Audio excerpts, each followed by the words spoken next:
بسم اللہ الرحمن الرحیم۔ شروع اللہ کا نام لے کر جو بڑا مہربان نہایت رحم والا ہے۔ الا اللہ وحدہ لا شریک لہ ونشہد ان محمدا عبدہ ورسولہ وصلی اللہ تعالی علی خیر خلقہ محمد وآلہ واصحابہ وسلم۔ اعوذ باللہ من الشیطان الرجیم، بسم اللہ الرحمن الرحیم۔ وَلِلَّهِ عَلَى النَّاسِ حِجُّ الْبَيْتِ مَنِ اسْتَطَاعَ إِلَيْهِ سَبِيلًا وَمَنْ كَفَرَ فَإِنَّ اللَّهَ غَنِيٌّ عَنِ الْعَالَمِينَ۔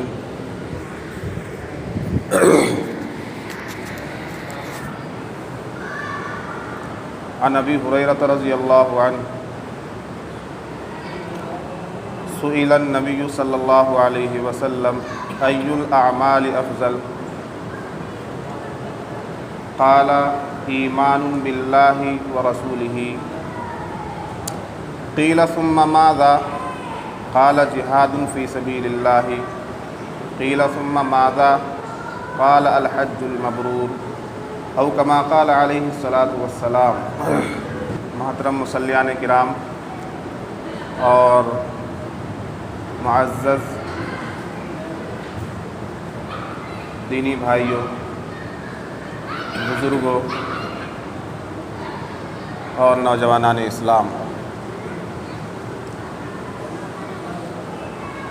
اللہ تبارک و تعالی نے ہم پر انعام کا معاملہ فرمایا کہ ہمیں ایمان کی دولت سے سرفراز کیا۔ اللہ تبارک و تعالی نے ہمیں اور آپ کو ایمان والا بنایا، ایمان والے کے گھر میں پیدا فرمایا۔ یہ اللہ کا سب سے بڑا انعام ہے۔ ایک آدمی دنیا کے اندر بےکس ہو، مفلس ہو، تنگحال ہو، مجبور ہو، مقہور ہو، مظلوم ہو، حتیٰ کہ تمام دنیا کی مصیبتیں اس پر آن پڑی ہو، لیکن اس کا دل ایمان کے نور سے روشن ہو، تو وہ یہ سمجھ سکتا ہے کہ اللہ کا سب سے بڑا انعام اس کے اوپر ہے، کہ اللہ نے سب سے بڑا انعام اس کے ساتھ کر رکھا ہے کہ اس کا دل ایمان کے نور سے روشن ہے اور کچھ نہیں ہے۔ جسمانی حالت خراب ہے، مالی حالت خراب ہے، گھریلو حالات خراب ہیں، کوئی بات کرنے کو تیار نہیں، کوئی بٹھانے کو تیار نہیں، لیکن ایمان والا ہے، تو اس کو یہ سمجھنا ہوگا کہ اللہ کا سب سے بڑا انعام میرے اوپر ہے۔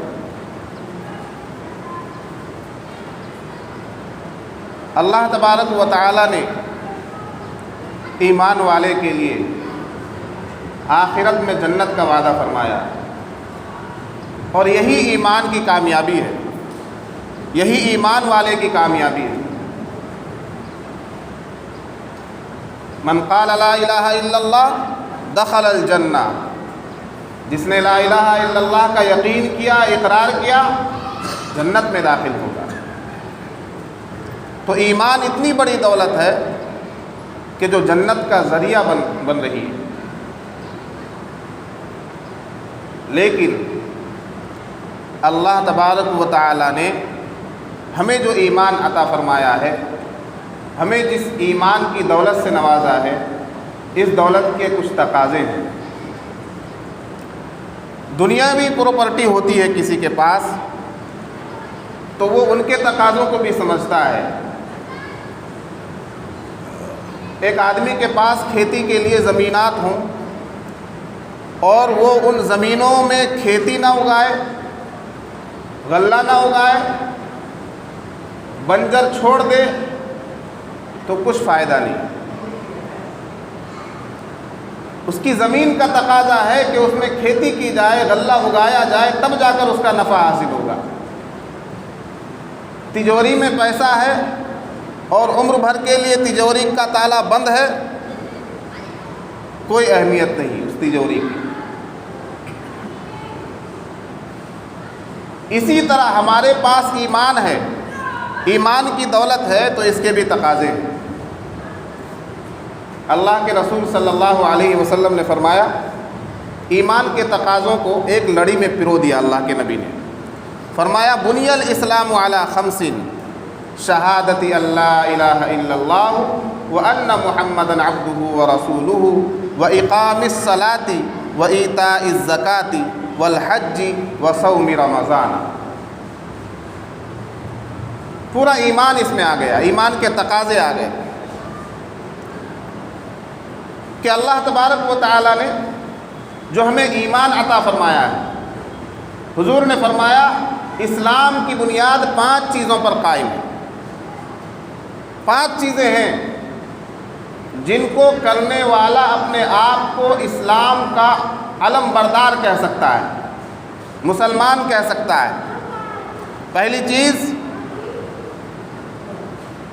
ایمان کی شہادت، اللہ کے معبود برحق ہونے کی اور رسول پاک صلی اللہ علیہ وسلم کے رسول ہونے کی گواہی دینا۔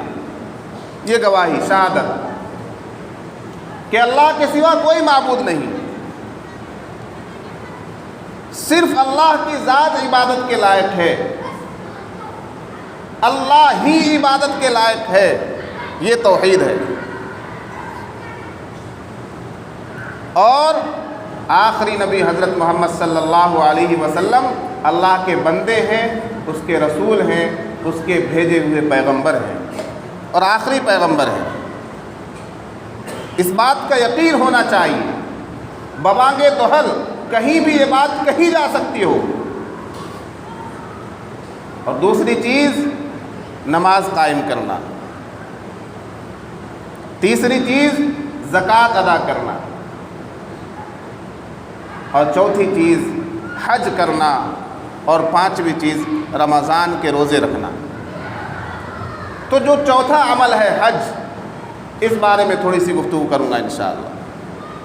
اللہ نے قرآن پاک میں فرمایا وَلِلَّهِ عَلَى النَّاسِ حِجُّ الْبَيْتِ مَنِ اسْتَطَاعَ إِلَيْهِ سَبِيلًا، لوگوں پر اللہ کے لیے حج کرنا فرض ہے۔ کن لوگوں پر؟ جو راستے کی سہولیات رکھتے ہوں، استطاعت رکھتے ہوں، جن کے پاس پیسہ ہو کہ وہ مکہ مکرمہ جا سکیں، وہاں سے آ سکیں، ان پر حج فرض ہے۔ الحج اشہر معلومات فمن فرض فیہن الحج فلا رفث ولا فسوق ولا جدال فی الحج۔ قرآن کی یہ آیتیں حج کی فرضیت کو بتلا رہی ہیں۔ اور حج کیا ہے؟ 4 اہم اعمال میں سے ایک عمل ہے۔ جس طرح نماز فرض ہے، جس طرح زکوٰۃ فرض ہے، جس طرح روزہ فرض ہے، اسی طرح حج بھی فرض ہے۔ اور جو تعلق آدمی کو 2 اعمال، اللہ ان 4 عملوں میں سے 2 اعمال ایسے ہیں کہ بندے کا تعلق اللہ سے بہت گہرا ہوتا ہے، ایک نماز اور ایک حج۔ نماز کو مومن کی معراج قرار دیا گیا۔ جب آدمی نماز پڑھتا ہے، اللہ سے گفتگو کرتا ہے، نماز جہاں مومن کی معراج ہے، ساری خانقاہیت، ساری صوفیت، سارا تصوف، سارا اخلاص نماز کے اندر پنہا ہے۔ فرمایا نا حضرت جبریل نے حضور سے، مل احسان، احسان کیا ہے، اخلاص کیا ہے؟ تو اللہ کی عبادت اس طرح کرے کہ تو اللہ کو دیکھ رہا ہے،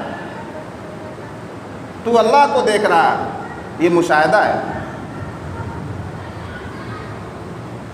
تصوف والے جانتے ہیں۔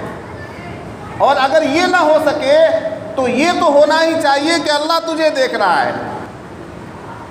تو نماز کی اگر یہ پوزیشن ہے کہ بندہ یہ محسوس کر رہا ہے میں اللہ کو دیکھ رہا ہوں تو یہ مشاہدے کی نماز ہے، اور اگر یہ نہیں ہو پا رہا ہے تو یہ ضرور ہونا چاہیے کہ اللہ مجھے دیکھ رہا ہے، اس میں بھی اللہ کا حضور حاصل ہے۔ اور ایک حج بیت اللہ، اللہ کے گھر کا حج، اللہ کے گھر کی زیارت، وہ بیت اللہ، مفسرین نے لکھا جو کعبۃ اللہ، مکہ مکرمہ کے اندر جو کعبۃ اللہ ہے، بیت اللہ ہے، جس کے اوپر کالا غلاف لگا ہوا ہے، ہم دیکھتے ہیں، اس بیت اللہ کے اوپر پہلے آسمان میں اسی طرح کا بیت اللہ ہے، دوسرے آسمان میں اسی طرح کا بیت اللہ ہے، تیسرے آسمان میں اسی طرح کا بیت اللہ ہے، چوتھے آسمان میں اسی طرح کا بیت اللہ ہے، تا عرش و کرسی، تا بیت المعمور، اللہ تبارک و تعالی کا یہ گھر ہر آسمان میں موجود ہے۔ اتنا بابرکت گھر کہ اللہ کے رسول صلی اللہ علیہ وسلم نے فرمایا کہ اس مسجد میں، جس مسجد کے اندر، جو مسجد اللہ کا گھر ہے، خصوصی گھر ہے، جس میں بیت اللہ ہے، کعبۃ اللہ ہے، یہاں نماز پڑھنے کا ثواب 1,00,000 نماز پڑھنے کے برابر ہے۔ آپ کہیں اور 1,00,000 نماز پڑھیں اور وہاں 1 نماز پڑھیں، ثواب برابر ہے۔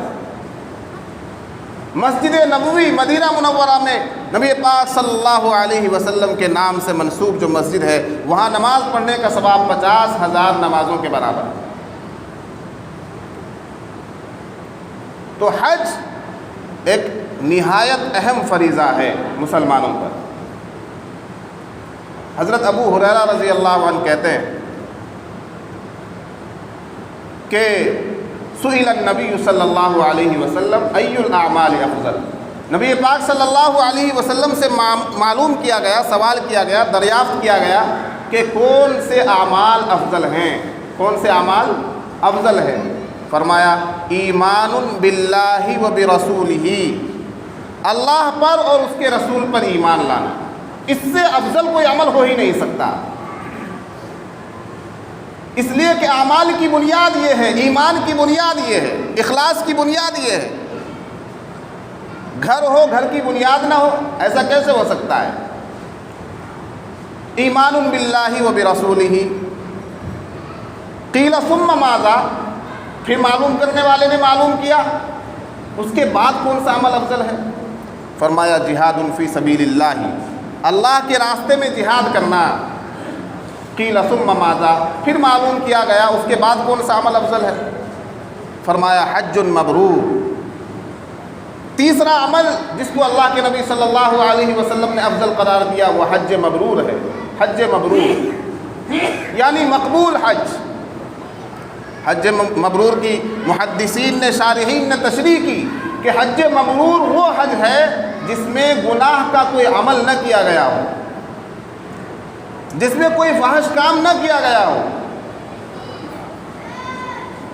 جس میں نیکیاں ہی نیکیاں ہوں۔ حج کرنے والے کی کیفیت جس میں اب جدا ہو، علیحدہ ہو۔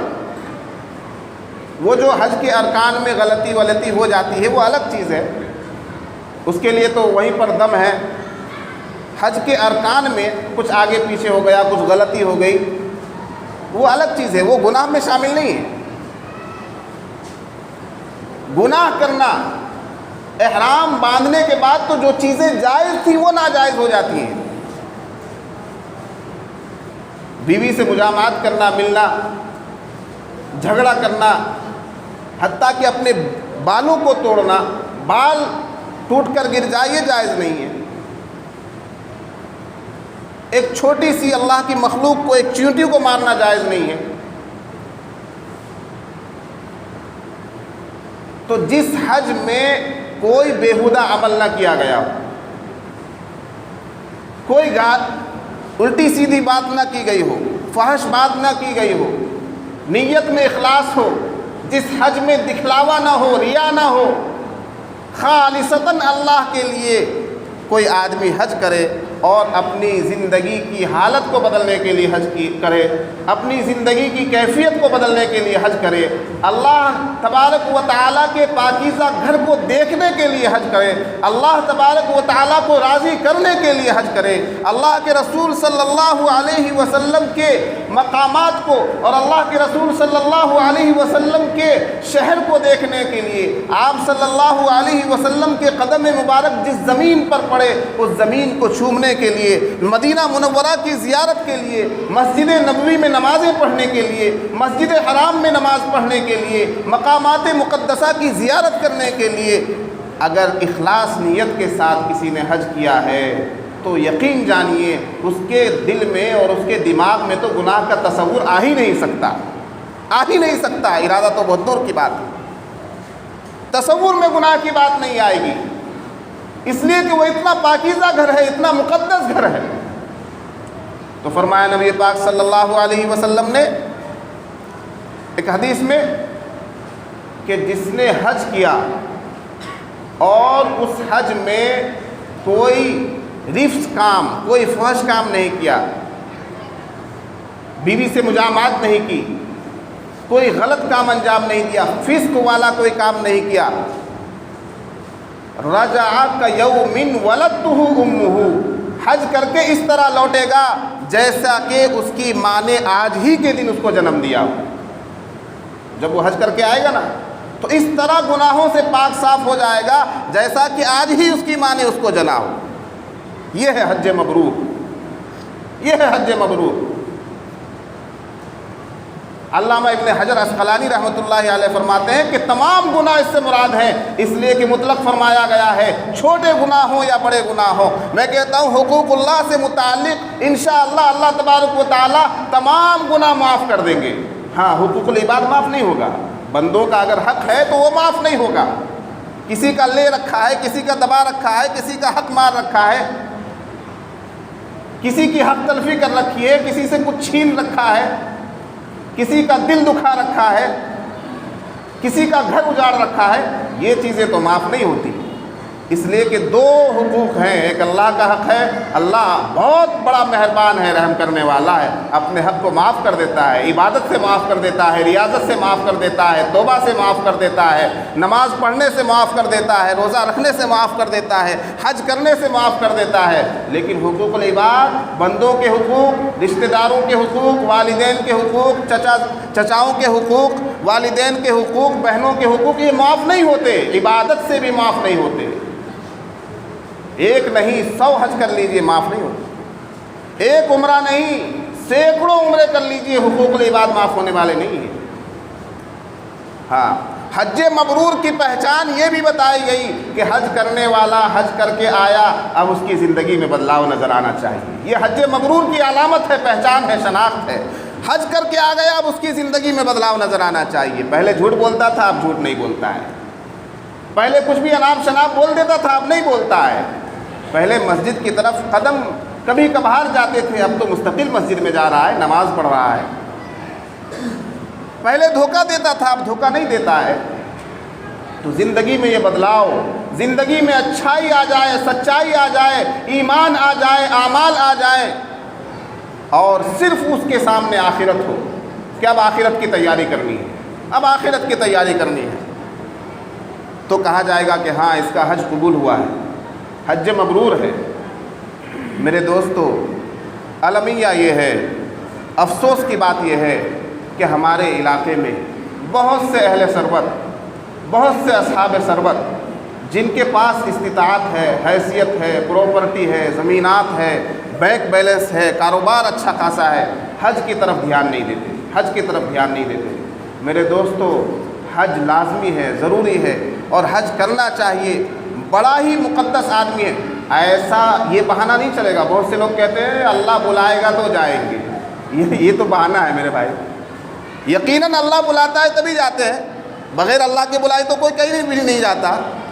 تو تم کیا گھر میں رہو کہ اللہ بلائے گا تو بازار چلے جائیں گے، کام دھندے میں چلے جائیں گے، اللہ بلائے گا تو وہاں بھی تو اللہ ہی بلا رہا ہے نا۔